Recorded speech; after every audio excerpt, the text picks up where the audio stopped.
નમસ્કાર દર્શક મિત્રો, ટીવી18 ન્યૂઝમાં આપનું સ્વાગત છે। ટીવી18 ન્યૂઝ ગુજરાતની પળે પળની ખબર ધરાવતી ગુજરાતી ન્યૂઝ ચેનલ છે। હવે જોઈએ મુખ્ય સમાચાર। 10 વર્ષમાં જાતિના ખોટા દાખલાની 1084 ફરિયાદો, 92 કર્મચારીઓએ નોકરીઓ ગુમાવી। ખોટા જાતિના સર્ટિફિકેટ બતાવીને અનામત સીટ પર પોલીસ અધિકારીની નોકરી મેળવનારા સુરતના એસસીપી બીએમ ચૌધરીને તાત્કાલિક આદેશથી નોકરી પરથી ફરજ મુક્ત કરવામાં આવ્યા।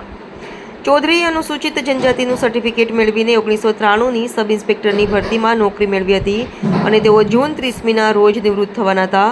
તેમની સમગ્ર તપાસ સમાજ કલ્યાણ વિભાગ દ્વારા ચાલી રહી હતી। ગત વર્ષ બરડા અને ગીરમાં વસતા માલધારીઓના સરનામા બતાવીને પણ 2 કર્મચારીઓએ પોતાની ખોટી રીતે અનુસૂચિત જનજાતિમાં આવતા હોવાની બાબતે સરકાર દ્વારા શિક્ષાત્મક પગલાંના ભાગરૂપે પગાર સાથે વસૂલી અને ફરજ મોકૂફી કરવામાં આવી હતી। 10 વર્ષમાં જાતિના ખોટા દાખલાની 1084 ફરિયાદો મળતી માહિતી અનુસાર ગુજરાત સમાજ કલ્યાણ વિભાગ દ્વારા છેલ્લા 3 વર્ષમાં 156 જેટલા ખોટા જાતિના સર્ટિફિકેટના કેસ સામે આવ્યા છે।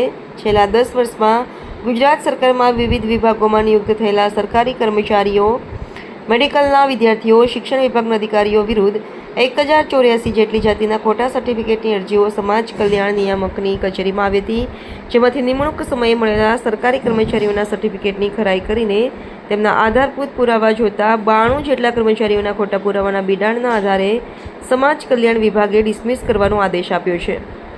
સાથે સાથે ખોટી રીતે નોકરી મેળવવા માટે અત્યાર સુધી સરકારી વિભાગમાંથી મેળવેલા પગારની પણ રકમ ભરપાઈ કરવામાં આવી છે।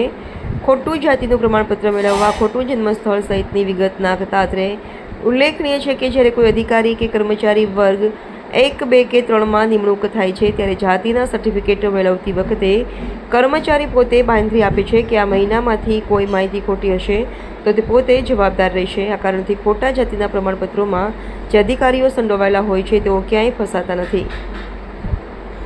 આ અંગે સરકારના સમાજ કલ્યાણ વિભાગ સાથે સંકળાયેલા અધિકારીના જણાવ્યા મુજબ ખોટી રીતે જાતિના પ્રમાણપત્ર અને અન્ય પછાત વર્ગમાં ખોટી આવક બતાવવામાં જીપીએસસી, પોલીસ વિભાગ, મેડિકલ વિભાગ, શિક્ષણ વિભાગમાં અનેક અધિકારીઓ પકડાયા છે અને નોકરી ગુમાવવી પડી છે, છતાં આવું થાય જ નહીં એ પ્રકારની કોઈ ચોક્કસ સિસ્ટમ નથી। મોટાભાગના કેસ કોઈની ફરિયાદ દ્વારા જ બહાર આવે છે, જેના કારણે આજે પણ એવા અનેક અધિકારીઓ છે જે ખોટી રીતે જાતિના પ્રમાણપત્ર કે ખોટી આવકના પુરાવા સાથે નોકરી કરતા હોય પરંતુ પગલાં ન લેવામાં ન આવ્યા હોય। આ પ્રકારના ભ્રષ્ટાચારમાં જે યુવાનો સાચી રીતે તૈયારી કરી રહ્યા છે તેમને ભોગવવાનો વારો આવ્યો છે।